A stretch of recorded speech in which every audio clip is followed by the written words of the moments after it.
If you are younger, in your early 20s, kind of starting out and listening, just know none of that matters. It's all noise. And as the stats are showing, shifts are happening. So it is possible to kind of break through.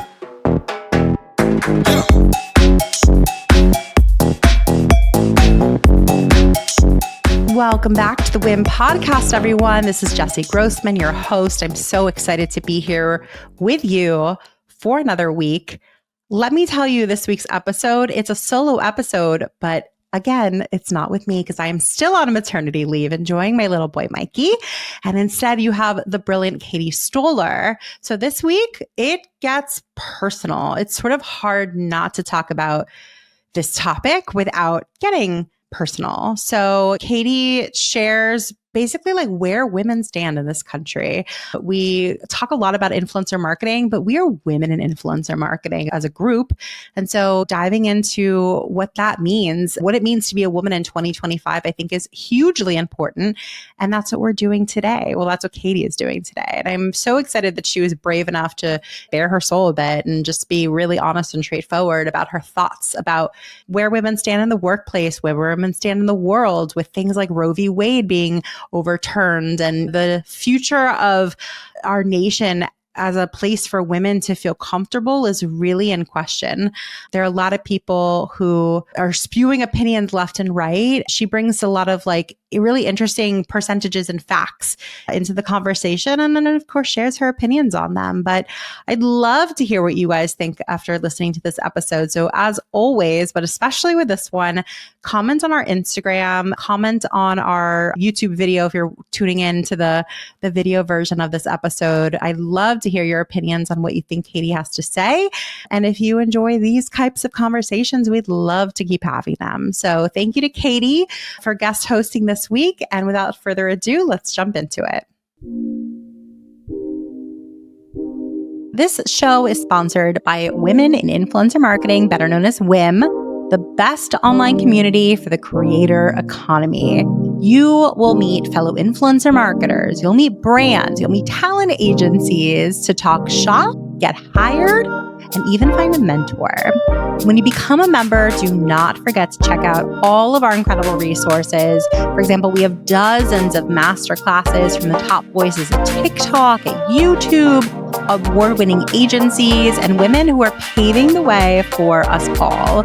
So if you want the chance to network with a who's who in influencer marketing, check out what it takes to become a member. Make more money and have fun doing it. Visit iamwim.com/join. That's iamwim.com/join today. And I so look forward to seeing you more around the community. Hi, everybody. I'm so excited to be here today. This is Katie Stoller. I know a lot of women in the WIIM community and listeners may have heard me before. I've been on the podcast a couple times. I have been part of WIIM since the early Facebook days when we were a little Facebook group that has now turned into such an amazing organization. And Jessie has asked me to do an episode today, and we kind of chatted about topics. And I'm really excited about this topic, and I think it is incredibly relevant for the world that we're living in. So I hope you enjoy everything we're going to go over today. And I'll do a little thing at the end, but for anyone that wants to look me up to make sure I'm legit, you can check me out on LinkedIn. And my name, again, is Katie Stoller. That's pretty much where I hang out most of the time on social media. So what I wanted to go over today on my first solo episode, it's a big day for me, was to go over kind of what's going on being a woman in the world today. And the whole reason this conversation got me excited and has sort of sparked interest is the past few presidential elections got me really, really, really pumped up knowing that the opportunity to see a female president was possible. I know as a child, many women can relate. It was just a bunch of old white men sitting in those textbooks, in those, posters in school. And I always questioned, I don't understand. Why do you have to be a man to be president? I don't get this. And quickly, learned as I went through school that no, you actually don't have to be a man. There just only has been men. And it always kind of bothered me as a young child, but obviously, as I grew up and learned more about the world, it increasingly bothered me. So with Hillary Clinton, it was just so exciting to see this woman get to that level, and also such a letdown to not have it take its way to fruition. And then with our most recent election, regardless of your politics, seeing Kamala's campaign just soar and be so out there and so part of the zeitgeist, and then to kind of have it crashing down was very, very sad for a lot of women. So that kind of got me started thinking about this topic of like kind of like a state of the union of women these days, because I'm an elder millennial, as I like to call myself, and I've been through so many different phases of being a woman, especially a woman in like the professional workspace and in business. I'll give a tiny little bit about my background, but I worked in top PR agencies for over a decade. I was at Ogilvy, Ketchum, and Golan, always on the brand side, working in traditional PR and then transitioning many years ago into the influencer marketing world. So PR is a very heavily female influenced industry, especially as like social media started. I feel like, there was kind of like the YouTube gamer male group, but like everything else was very much dominated by women, mommy bloggers, couponers, stay-at-home moms, fashion, beauty, all of that, and just consumerism in general. So I never felt like I was, I wasn't like in finance or STEM or something where I felt very different, but you do see how people get promoted and raises, and it always felt a little bit like an inequity in the workplace. And then double that by everything you hear in the world, on the news, in books and movies, and just, it can feel really daunting to just live as a woman in this world. I wrote in my notes, like, cue Taylor Swift, The Man. That entire song is about just like working so hard and just never getting to the point of male counterparts. So, as a millennial, I've been through times where things feel good and, maybe we're making some headway, and then times when it just feels like impossible. Like this glass ceiling is just daunting and we're never going to break through. But bringing it back to this conversation today, I wanted to have this conversation, and I don't want this to come off at all as like a male bashing session or women are better or anything like that. Boys rule, girls drool, whatever, any of that situation. I want this to be a little bit eye-opening, all based on fact, that women really are, in my opinion, and as you'll see backed up by a lot of data that I've pulled, having like a renaissance. Like women really are on the upswing. And as the data shows, I'm just really excited to see 5, 10, 15 years from now, kind of how the tides are going to turn, because all arrows are pointing in that direction at this point. And as a mom, I know there's probably some moms listening. As someone I have a son and a daughter, but specifically for my daughter, the idea that she'll live in a more equitable place is just very, very, very exciting. Whether that be in mainstream life, in the normal way she goes about her day, but also in business, because, that's something that's been very important to me. I love being a mom and I love all aspects of my life, but being in business is incredibly important to me and being in that space. So having the chance to have a more equitable future for our children is very exciting. Quick question for you guys. How much do you love redlining agreements? Yeah, me too. Let me tell you about our latest sponsor called Caveat. So Caveat, with a K, is an AI-powered contracting platform that simplifies and automates your contracts. It'll hugely improve the way that you review partnership agreements. So if you're a media company or an entertainment company or a management firm, it's a must-have tool. Look, sometimes you do need to hire a lawyer, an expensive lawyer nonetheless, to work on an agreement because it's over a certain threshold, and a good lawyer can be invaluable. But what about all those other partnerships, those other contracts that are for $5,000 or even like $1,000? That's where Caveat comes in to support you and your team through AI to process your contracts to gain a competitive edge through data-driven insights and automatic AI-driven red lines. It's game-changing tech, and it's founded by 3 brilliant women. So you know why I'm out here supporting it. Get time back in your day because Caveat will help you with the part of your business that may be your least favorite. So head to our website. It's iamwim.com/caveat for a completely free trial. That's iamwim.com/KAVEAT. I hope you guys love it as much as I do. So let's get into the data because I think it's really interesting.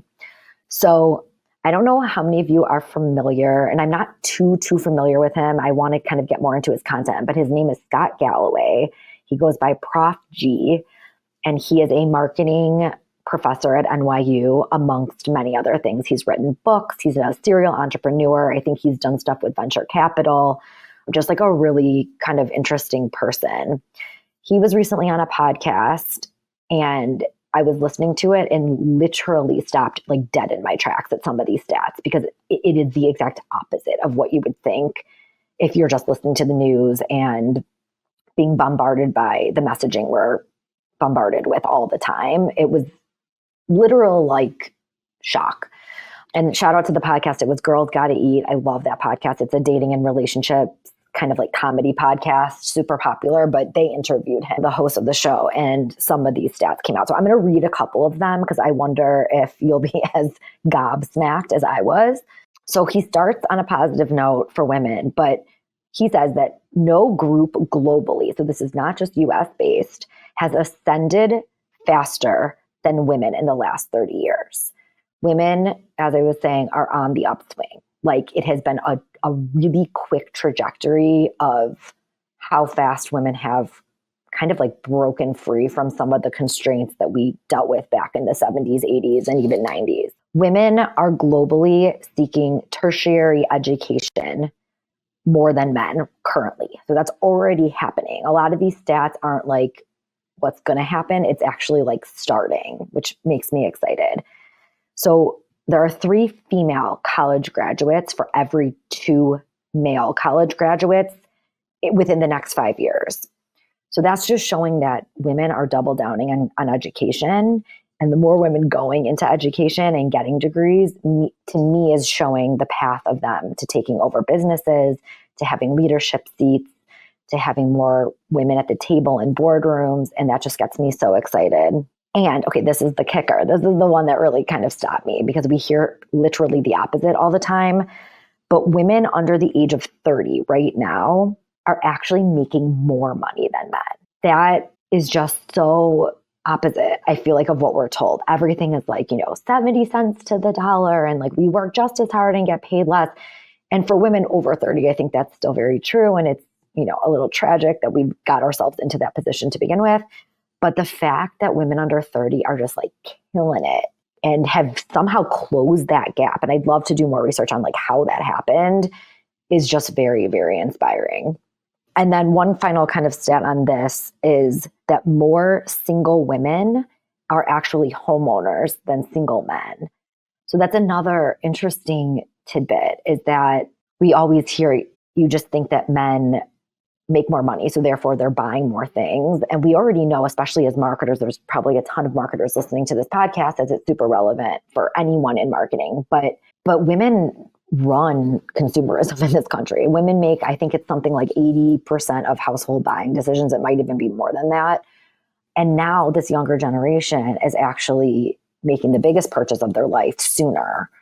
And that just gets me really excited. I feel like chef's kiss to the young millennials and Gen Z, because I feel like they're getting on this path sooner, they're doing it smarter, and they're doing a great job.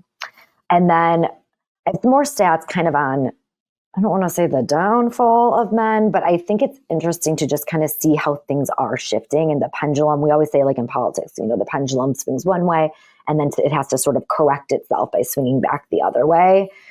And some of the stats on men are really, really scary. And I have a son, so like I'm not, pushing down the man and excited about these. I think we need to do a better job as a society of lifting both genders up and making everything equitable is the key word, where everybody has sort of an equal playing field.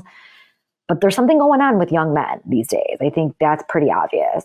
Some of these stats are a little dark, but men right now are 3 times more likely to become homeless and to have issues with homelessness. Men are 3 times more likely to get addicted to drugs or gambling or other substances where it becomes a full-blown addiction. And then men are 12 times more likely to be incarcerated than women.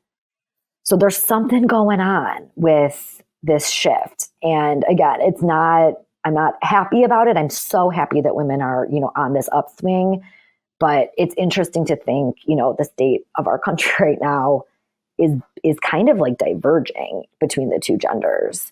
1 out of 7 men cannot say that they have one friend, and 1 out of 4 men can't say that they have a best friend. So I think that plays a lot into the women in influencer marketing group. I mean, I found some amazing, amazing friends who have become completely off professional turf friends. And we just do such a good job of building community and amping each other up and being forces for help with each other. There's such this shift from, especially when I was starting in the world, in the early 2010s, it did feel a lot more competitive. And I don't know if it was because I was younger and trying to kind of like figure out my path, but there's just this like lack of competition these days. I feel like there's just so many women in it for each other and wanting to help, and men too. I mean, I have some amazing mentors that are men that have done amazing things for me. But those stats really stuck out to me with the friendships. It's just and maybe some of it has to do with social media and technology advancing, but it does seem like men are more isolated. I see it in kind of like my own world of my friends' husbands and my, males in my life, of just not being as easy as connecting as it is for me and my friends and my female colleagues. So I wanted to talk about all this and kind of get it all on the table, which I feel like I did. We got the stats out there. And I wanted to come to this conversation with at least kind of a key takeaway, not necessarily a solution, because I mean, who knows what the solution is? We don't know what's going to happen, just in the next 4 years. Like, things are going to change. And then the following election cycle after that, who knows? So to speculate is kind of a waste of time. But I think that the key takeaway for me, and I hope everyone kind of gets something out of this and kind of how they're going to move forward in the world, but the key takeaway for me is about, you can't let, and I don't want to just pressure the media, it's not just the media, but you can't let outside voices, the 70 cents to $1 and, men are 90% of Silicon Valley and all these stats we hear all the time, which some of them probably are true, but you can't let that cloud you and put this like barrier in front of you, because there's also stats that are saying women are freaking killing it out there. And for me, I just heard so much throughout my life about the glass ceiling and all these barriers that I do think it had an impact on me not striving and not manifesting and not trying even in some aspects, because it was like, what's the point? I'm just this like small girl from Chicago. Like, who's to say I'm going to go off and become a CEO or a CMO or have a seat at the table? And while I've sort of like carved my own path and I'm very happy with kind of where my career has gone, who knows how much faster it could have happened? Who knows how much more money I could have made? Like, I do feel like those outside voices did play a role in kind of some of my decision making. So if you are younger, in your early 20s, kind of starting out and listening, just know none of that matters. It's all noise. And as the stats are showing, shifts are happening. So it is possible to kind of break through.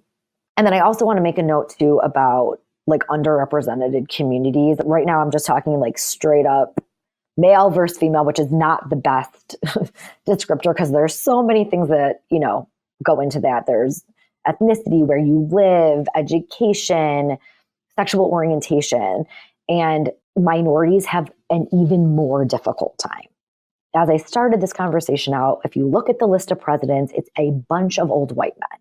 And I think lifting up women is so important, and coming together in community as women is so important, but also like really recognizing that it's even more difficult for Black women, for brown women, for LGBTQ community. And the more we can do to lift up those communities, the more equitable everything gets. Like the goal is just to raise everyone up so that we're all on this even playing field. That's kind of my takeaway. And like I said, the solution is Lord only knows. We don't know what's going to happen. But I think there's just this ringing of optimism that I have that there will be a female president before I die. Hopefully I live a long life and we have a couple, and that my daughter gets to have every opportunity that I had. And I feel very grateful and very privileged for all that I've had and had access to, but that she gets even more. And she doesn't have those outside voices saying men will always earn more. Men will always get promoted before you. Men will always have a seat at the table that you won't have access to. We gotta end that, because I do think that has affected many of us, and many people probably listening have felt similar. So I'll end with one kind of silly anecdote, but I said I have a little son who's almost 6 and a daughter who just turned 5. And when I ask my son, who he wants to be president during the election cycle, we were a big Kamala family. I always kind of wore Kamala swag. We had a Kamala sign in our yard, but he always said Kamala. When I asked my daughter, who's just a little bit younger than him, who she wanted to win for president, she always said the girl. Didn't need to know the name, didn't need to know anything else about her. She just wanted the girl. And I hope we all can channel little Brooke and channel that energy to raise women up, give them seats at the table, give them the highest seat at the table, which is the presidency one of these days, and just leave this conversation with sort of a hopeful mentality. If you enjoyed this episode, we gotta have you back. Check out our website for more ways to get involved, including all the information you need about joining our collective. You can check out all the information at iamwim.com. Leave us a review, a rating, but the most important thing that we can ask you to do is to share this podcast. Thanks for listening. Tune in next week.